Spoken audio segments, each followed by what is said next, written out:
How's it going, everyone? Wayne the Unknown here, and welcome to Geekin' Out, where we basically discuss everything nerd and geek related. We are doing another segment for How are we Knowing doing That tonight? Artist, and I mean, I'm joined today, here evening, by Ondine. one of those. Doing great. I'm doing good whatever time it is. So again, Ondine, thank you for coming on for this episode of Geekin' Out, Knowing That Artist. I also again want to thank Muchi Art for recommending you to be on this. So, basically, this segment is, learn about how you got into art, how long you've been doing it, talking about your other arts, and also, of course, pick something that you're currently drawing. So, to start out with, what are you going to be drawing for us today? Well, working on a Human inspired piece. These designs here are totally made up. They're not real Pokemon, but based on marsupials and cafe drinks. That looks like a lot like from Pokemon Arceus. Well, yeah, characters actually from Pokemon's game. Nice. So, So, like, put it in the world a little bit, but mostly made up. nice. So, to begin, how long have you been doing this for? I've been drawing for so long. I'd say like I really started getting into it when I was in middle school. So like maybe around 11, 12. So that puts it at like over a decade, like 15 years or so. Alright. Wait, how long? You said Be about 15? 15 Yeah, years? That's a fairly long time. just really been into it. So what made you want to get into art? I think it's just like I enjoy just being able to take my imagination and just make it into something tangible and to be able to share it. And of course, like the story part of, making a piece of artwork and just like using visuals to tell a story and just let whoever's looking at it with their own interpretation. I just always thought that was a cool concept about conceptual art specifically. Nice. So do you remember what your very first art piece was that you did when you first started doing this? Dragons. I drew so many dragons. I can confidently say dragons are how I learned to draw. Hey, I mean, that's you gotta start somewhere. I think, dragons are actually pretty cool. How old were you when you drew your first dragon? Hmm. It's hard to put my finger on it, but I'd say maybe like definitely like 10, 11 is like really into them specifically. Nice. Now, I imagine you've gone to school later in life for art classes and everything for college and everything. I never did. Like 99% self-taught. Nice. I learned most of what I know from YouTube videos, from like professors from other art schools who were just having a YouTube presence. I was able to just kind of listen in on those and learn things from various places around the internet. So yeah, I haven't actually had like a formal education, but from what I know about the art industry, it's not really important if you have a formal education. You know what you're doing. Yeah, no, I actually totally get it. So is this the thing you're drawing? Is that a tree or what is that? Yeah, so I'm trying to come up with some assets to throw into the background of this picture I'm working on the left. Oh, So nice. I'm gonna have like trees and stuff, but I'm also making these with the idea that I'm gonna use them pieces. So using this cool little trick easily, but basically I've just set it so that there's that line around my drawing, like around the lines that I'm drawing, so that's how I get these like intricate shapes and stuff going on, and I've just layered them. So it's kind of a new technique I'm trying out, but it's coming out with some pretty good results. Nice. And I noticed like in your Pokemon Arceus drawing that you've actually added from what it looks like, especially in the character, the Pokemon trainer, and the Pokemon themselves, definitely added some 3D elements. Yeah, I went ahead and just like rendered them out. By the time I'm done with this, I'm just gonna throw in some rocks, grass, trees, sky, render all of those out. So see how long that takes. I'm kind of hoping that with this technique, I just try Nice. and find ways to keep things short and sweet. You know. Hey, sometimes that's all that's you can really do. So I've noticed in a lot of your art, you definitely like uh given almost all your designs like that 3D element. Oh yeah, I definitely like to render out my drawings and give them like a sense of space and atmosphere and to the like how to say tangibleness, I guess. Put it Hmm, in a familiar space. nice. What made you wanted to get into digital art? It's just super easy to pick up and start working on something and then just get to a finished product without the need of, all these different things and materials and things to clean up and things to buy even. It's just I'd say it's just like a really accessible form. Of course you have to write program equipment for that, but they do a lot of Yeah, I totally get it. I know. I imagine with doing it this way, you don't have to worry about like if you mess up on something, you can like delete it or erase it right away. And then with like the on the paper and pencil, if you make a mess, you have to like kind of almost start all over again. right, yeah. Ways around it, but it definitely takes longer. There's there's a lot of like little tricks you can use in digital art to make it super fast. Nice. So what is the biggest project that you've ever done for yourself? That wasn't a commission. Dang, I was gonna say a commission. We'll get to that'll be a follow up question. We'll start with one that you just that you wanted to do for yourself, and then we'll ask you, what's the biggest commission you ever took on. Okay. Well,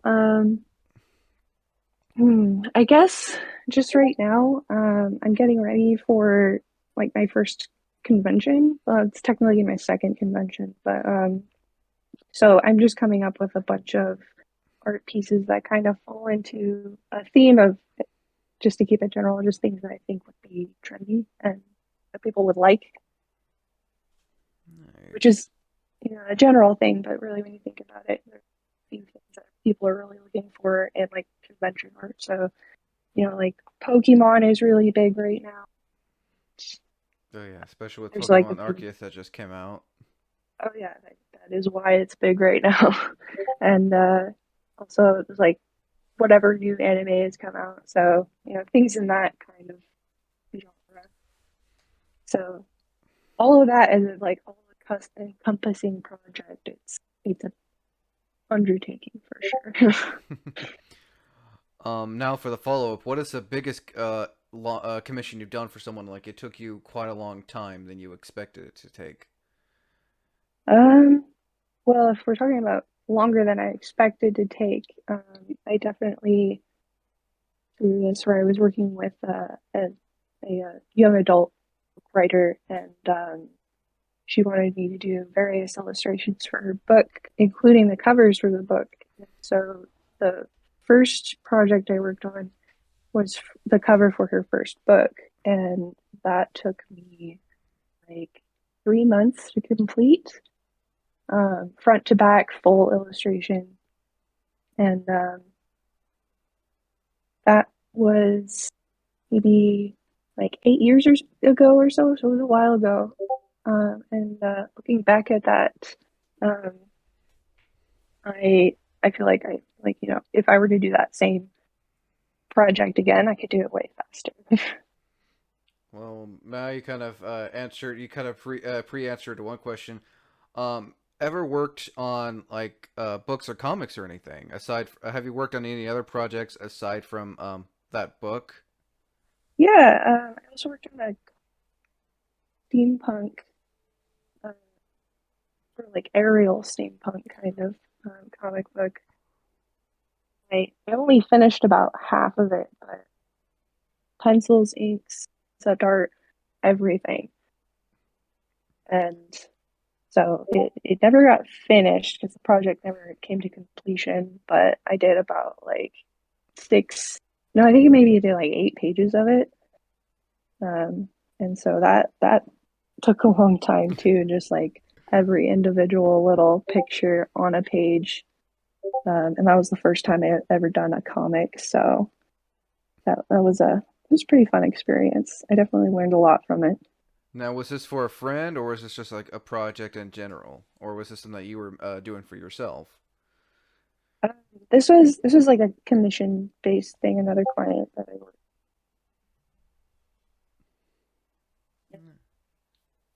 His name is, oh, he goes by Alan Silverwood as a. I know Alan. I actually had the pleasure of interviewing him a while back.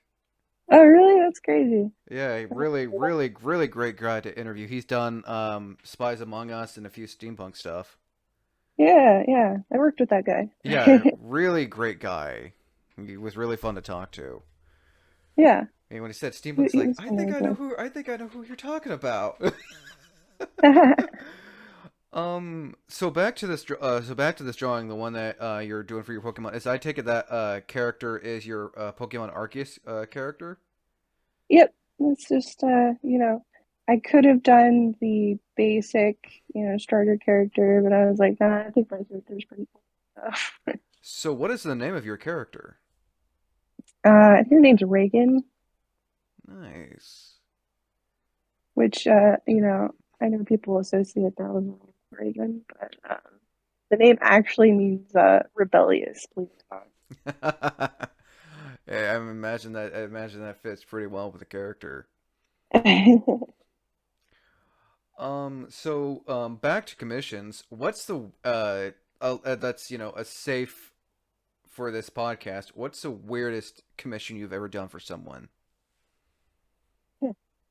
So, a furry commission, uh, wolf, and she had like a sneezing thing. And so it was basically um like the Three Little Pigs, but it was like with this like bodacious blue sneezing wolf. Um and that was definitely the weirdest one I think I've done. Um, now, and this is a question I usually ask, um, like when I do other interviews. Has there been like your least favorite art project that you've done? Like you didn't really want to do it, but you wanted to make sure it got done. When it comes to my personal art, I don't force myself to finish it. Obviously, when I'm working on commissions, I have to finish it. So sometimes if I'm just like, not really feeling the art so much, like not really connecting with it, it's a little harder to finish, but I always get to the end there. I imagine there's been a lot of projects that you've like worked on but never finished, and they're just like on the back burner. Yeah, they kind of just end up being inspiration for other things, like the work isn't wasted, the idea is still there. It's just, something I can pull out again if I need inspiration. Yeah, so it's a good thing. Now, have you yourself personally ever dealt with like copyright issues, like someone's tried to steal your art or someone's tried to say that you've stolen their art? No, I haven't had anything like that happen, thankfully, at least that I know about. Oh, that's always a good thing. Yeah. I mean, somebody asked me to use their art in something they made one. That's totally okay. Oh, someone's asked you before?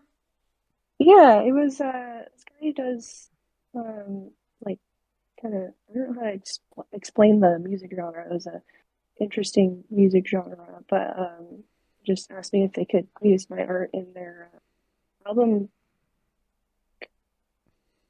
CD. Nice. Can't think of what it's called, but yeah. What They was sent that? me the CD. What was that like having a musician wanting to use your art for their album cover?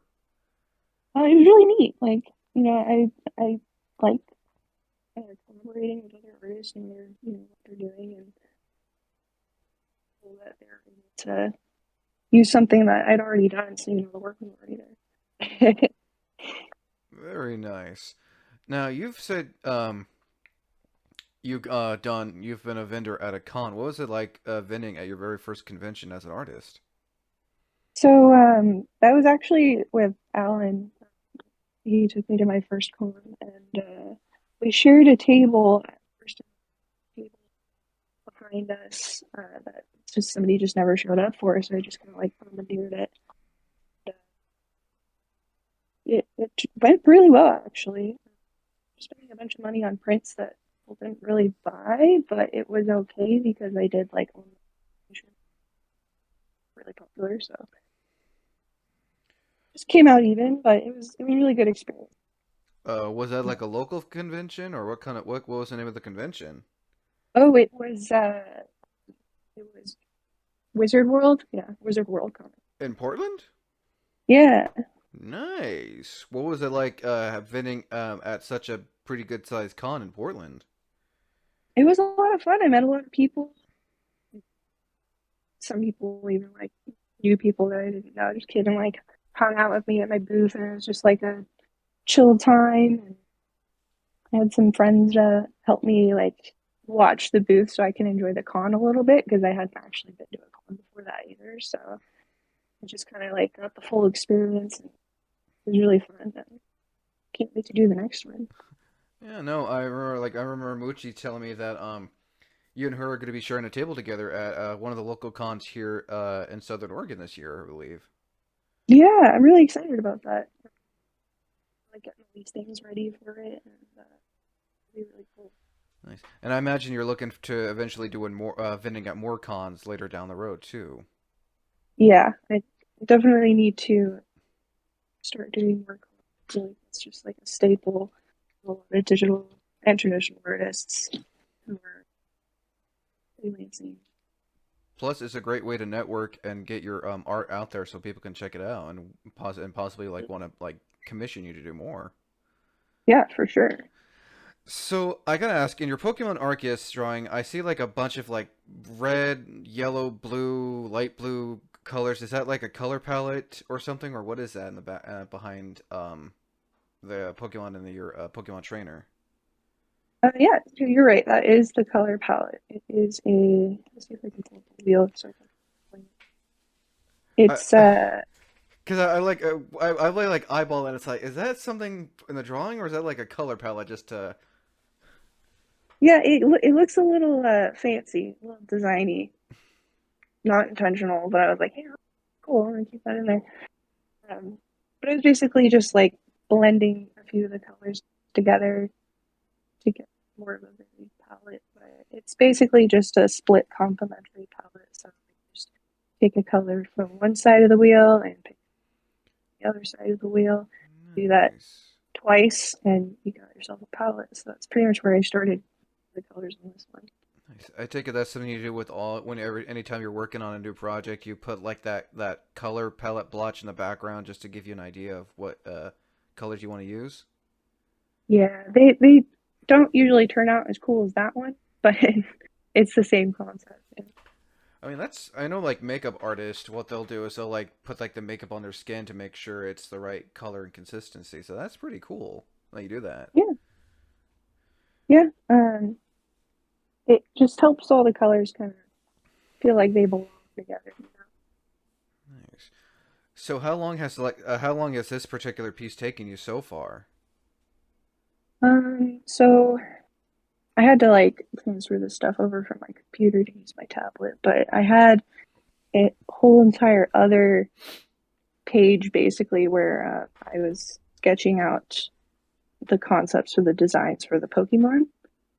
Uh, that process took me, I think, like 5 hours just to figure that out. So I got the finalized designs. I inked those. It took me another few hours.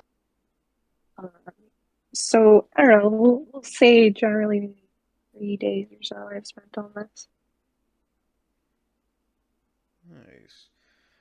So I've been looking at some of your works of art because that's one thing I want to start doing more often for these interviews. Um, what was the inspiration by this is it was a picture you posted on November 15th, 2021. What was the inspiration behind the alpaca and the rainbow drawing? So something that I do when I have no idea what to draw, these little spinny things. It's like an app where you put in options and you spin it. It's just a randomizer. Oh, I've heard of that. I've seen people do that like on TikTok. Yeah, yeah. I use it for like giveaway events on my TikTok too because it looks cool. But I just have, I'm still working on this wheel, but I have a wheel that's just full of every single kind of animal. And I worked on it for a few hours one day and I was just like, what am I doing? But I did get every single mammal, including alpacas. So that's how I got alpacas. Nice. And again, I love the blend, the mixture between the 2D and the 3D art. What is that like when you're mixing the two into one project?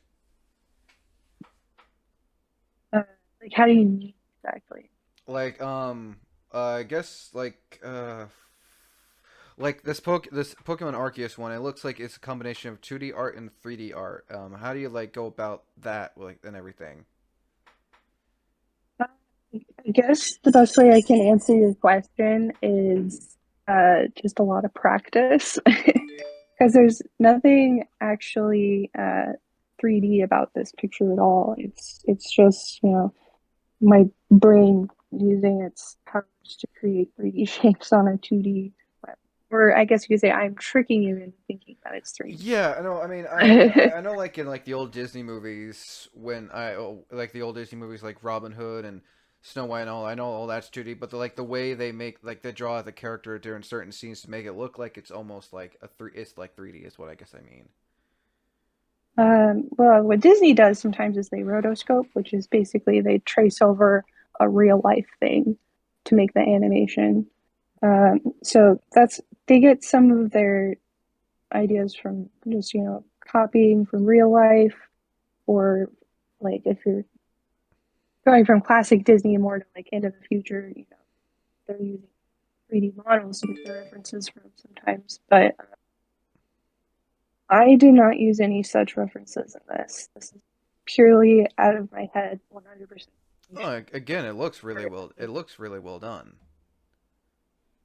So yeah, just a lot of practice of drawing people, again, to the point where my brain just knows what those shapes need to look like in order to make it seem believable. No, I mean, I get like for example, like her scarf. It looks again really well done. Well, thank you. So Uh, go ahead. Sorry. but yeah, it's really just practice. I mean, I don't know if I can answer your question No, better than that, but you answered it perfectly. What I find interesting, what I find like amazing about like, pieces like this, I like how it kind of looks almost a little has that 3D effect and everything. yeah. Um, so before I move on, what would you say the most challenging thing about this piece is that you've done so far? Like, what was the hardest thing to try to get perfect and right? Well, lighting is kind of a thing that I'm trying to get better at. So I guess you kind of affirm that by saying it looks 3D, but yeah, just trying to get better at that so, people can look at my picture. Oh, that looks like it could be like a video game or something. I don't know. Um, But so another question I usually try to ask: when it comes to drawing people, what would you say the hardest thing on them is to draw? I think anybody will tell you it's hands. I think that's the most common answer any artist will. I mean, even artists I haven't interviewed. Like I see a lot is like it's hands and feet are like the hardest ones. Yeah. Um, Faces can be sometimes too. Um, there's just, a lot going on there, like all this anatomy that can help you figure out what needs to go where. And, you know, there's a lot to it. Nice. Now, someone who's been doing this for 15 years, what kind of advice would you like to give for those who are thinking about wanting to get into this and, potentially have like an artist booth at a con? I say to most people is, as long as you enjoy doing it, uh, it will progress. You'll get better. Like you'll just want to get better. And it's a big factor into getting good at anything. It's just enjoying it. Uh, if you enjoy it, just like practice a little bit. You don't need to take a class.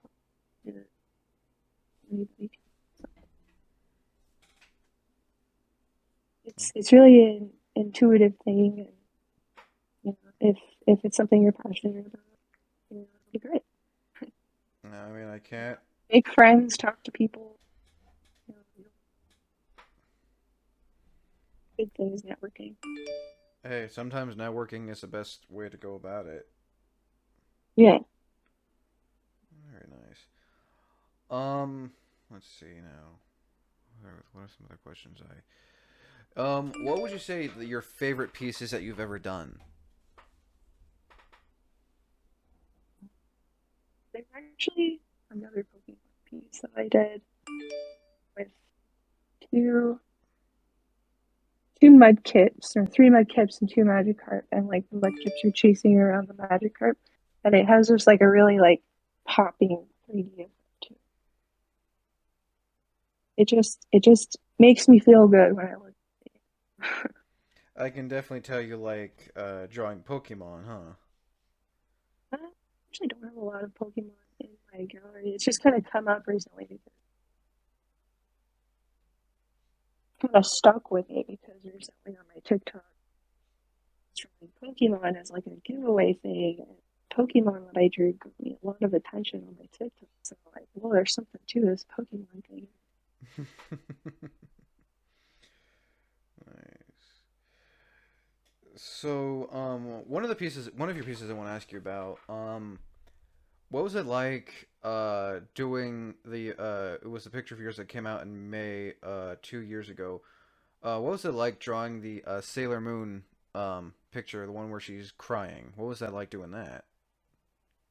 That was a lot of fun. That was also, one of those things that was just like trending online. Everyone's doing it, so I'm like, well, I gotta jump on. Gotta So jump on basically, the bandwagon, huh, so to speak. yep, gotta do it. It's trendy right now, but that was actually a lot of fun because I was trying to keep that Sailor Moon feel, but still have it be like in my style. Which, when I kind of like mixed together like a style out of it, wasn't completely mine. It was just influenced by the Sailor Moon style, I guess, is what I'm trying to say. Um, and yeah, I just really like how that one turned out. Nice. So yeah, some of the next few questions I'll be asking about some of your art, if that's okay. Yeah, So the next one, um, what was it like, uh, doing the one with Chic, especially with like the background and everything? that time I was doing painterly and just keeping things really loose.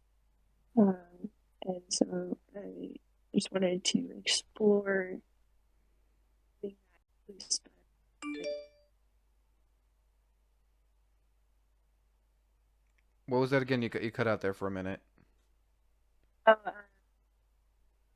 I wanted to like emulate like a loose painterly background with like a comic book graphic style on top of it. Um, and that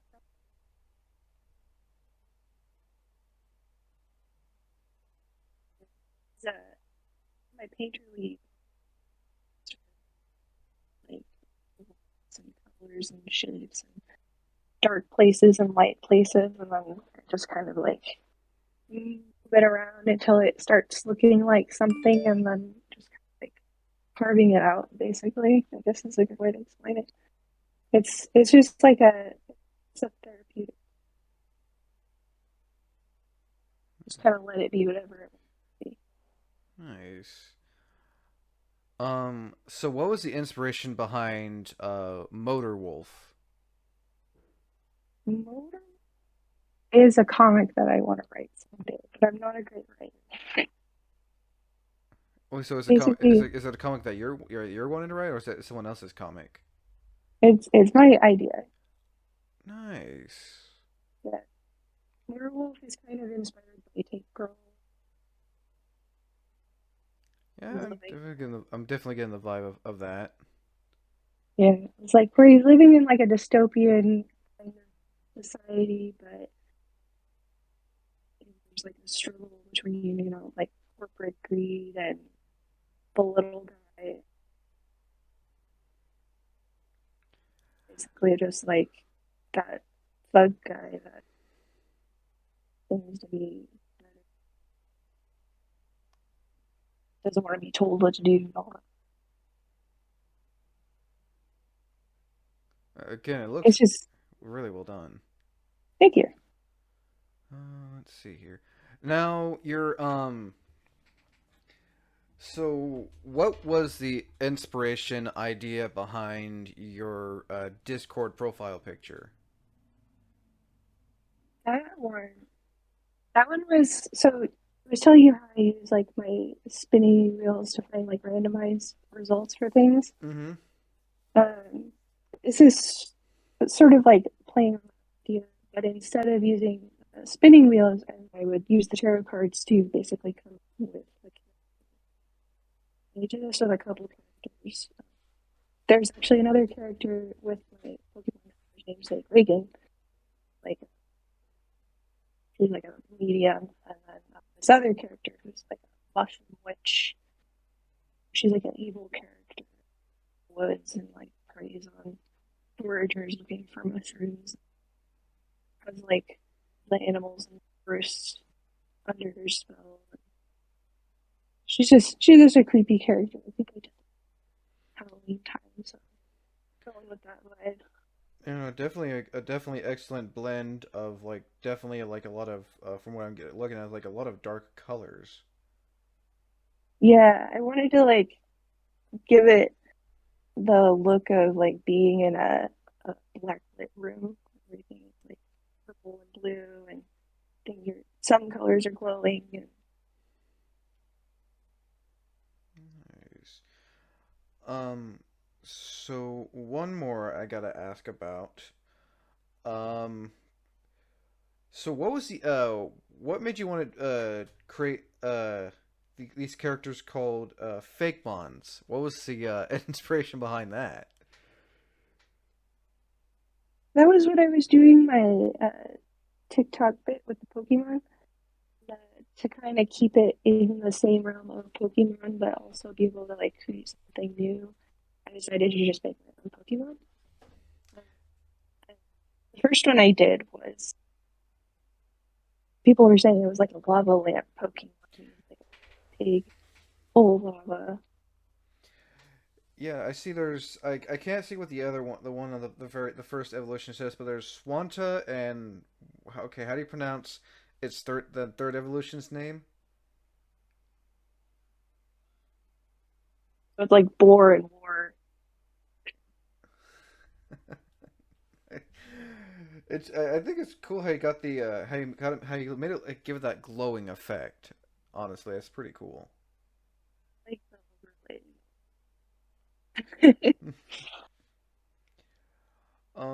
So back to your Pokemon Arceus, what brush style did you use for that to do the outline and everything?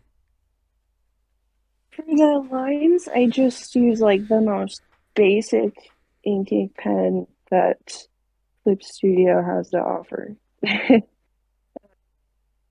There wasn't anything really too special about that brush, but what I did do with it, I drew it in a vector mode. Vector mode allows me to edit things really easily after. I've just been doing all my line art since I've discovered it. It just makes my life easier.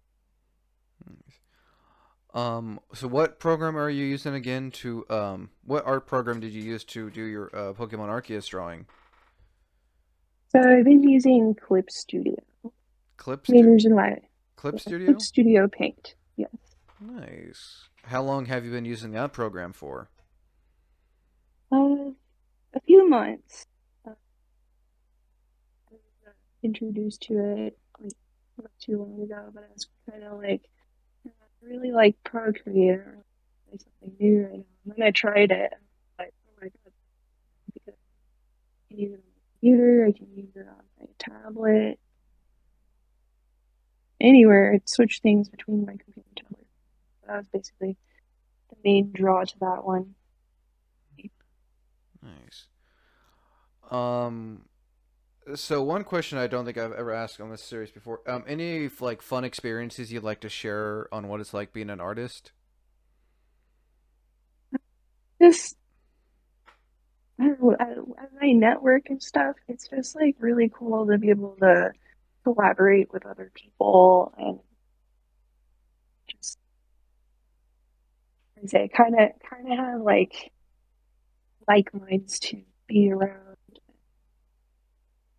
It feels like someplace I belong. Hey, as long as you feel like you belong, that's all that really matters. And as long as you enjoy it too, that's really what should matter. Yeah. Any bad experiences you have while being an artist? I mean, I know that's kind of a question people would want to answer. Sometimes when I'm like finding new clients to work with, sometimes they're not the most respectful, doing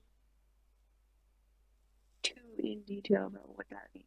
But there's people who don't really respect the time it takes to make a drawing, and I expect you to just like they people who want to draw vicariously through you, basically. Like Like the not kind of people who expect, it's just art, I shouldn't have to pay, or how some people get upset when an artist will charge them a piece for quite a bit of money, and but then the people don't realize that it takes time and everything. right. Yeah, yeah. It's coming across those people is kind of be a bummer. Yeah, no, and I think most people need to realize is whether it's you're making a sculpture or a prop or even including art, like it takes time, and it's not like, I mean, even like some of these these bigger artists, they didn't have what we have today. It took Yeah, them like months to years to complete an art piece. With something like this, it may not take as long, but you're still putting in that time to get it done and oh yeah. everything. And also the part where like I've spent not only a lot of time drawing, but I've spent a lot of time learning how to make this and spent many years of my life knowing how to do it quickly. So it's like, that combination of time and effort spent, it's not something anyone can have. I don't know. I think I asked this. What's the longest piece you've done? Like it took you. I think it took you longer than expected. I think I asked that question. I'm not 100% sure if I did or not. Yeah, yeah. Definitely the piece that comes to mind when thinking of, like, what took me the longest was that animation I did That what? for the book. Oh I yeah, can't explain who she was, but the book you did for that. Nice. the young adult. Uh, and I'll put a little plug in for her because she's cool. Her name is Diane Caney. She's working on a series called Time Virus. Her name is Diane Cheney. Caney, Okay. Caney. Okay, so Diane. She's Okay. she's based. Oh, sorry. One more time. What was the name? Just so I can make sure when I edit this, I can make sure to spell it right. Diane Caney. Oh, Diane Caney. Okay. Thank you. Yeah, yeah. Um, but she's based in Australia, but like she's really cool. Nice. So it's like I've now. done a lot of stuff for her, but yeah. Nice. It's kind. I think that's kind of cool that you were working for someone internationally and everything. Yeah, yeah. Just random happening. She Google search for like clips or something and found my art. It's just kind of how we met. So Hey, I think that's I think social media pretty much nowadays, especially they can't like come to meet you. I think that's like the best way to network with a lot of people, especially when it comes oh to yeah. stuff like this. It comes at a surprise sometimes too, but if you don't put your work out there, people can't see it. Exactly. If that's like for any content creator or anything, if you don't like spread the word, and I'm sure it's also nice to have friends to help spread your art and everything. Nice. I was Um, afraid. wait, what was that? For a long time, artists tend to be like more introverted, Yeah, kind of afraid to like branch out and talk to people, but there's really nothing to be afraid No, I mean, especially if you want to get especially if you want to get your art, like if you want to get either whether you get recognized or your art recognized, you gotta, take that initiative and do what you can, and then the rest is just up to whatever else, really. of. Yeah, exactly. So last question before we end this podcast. Any last minute advice or anything you just want to throw out there for those who are listening and watching this? Just don't give up on what you enjoy doing, Like there's a reason why you like to do it. It's kind of like a part of you. Like sometimes people forsake that part of them. They don't think it's gonna be profitable or whatever. I mean, I can't argue with that. I know there are a lot of artists who do this. Actually, this is one thing I forgot to do. Do you do this full time or? um, I mean, no, I don't do it full time. I have a part time job. The goal is to do it. I mean, I definitely spend a lot of time. I mean, I have to commend artists who can do this full time and everything. Like, I def- mean, do I spend about 4 hours a week? I guess if you put it in that perspective, sure. well, I think that should about wrap it up. Again, Ondine, thank you for coming on to geeking out and talking about your art, and also, of course, showing off your art. And looking forward to getting this posted when I can, and also looking forward to seeing your work at the upcoming con. Oh yeah, I think you said you were gonna be there. Yes, I am going to be there this year. We'll be awesome to meet you. Yeah. So yeah, again, thank you for coming on, and also for those out there, thank you for listening to this episode of Geeking Out for knowing that artist. Um, as always, thank you for listening, and until next time, thank you for watching.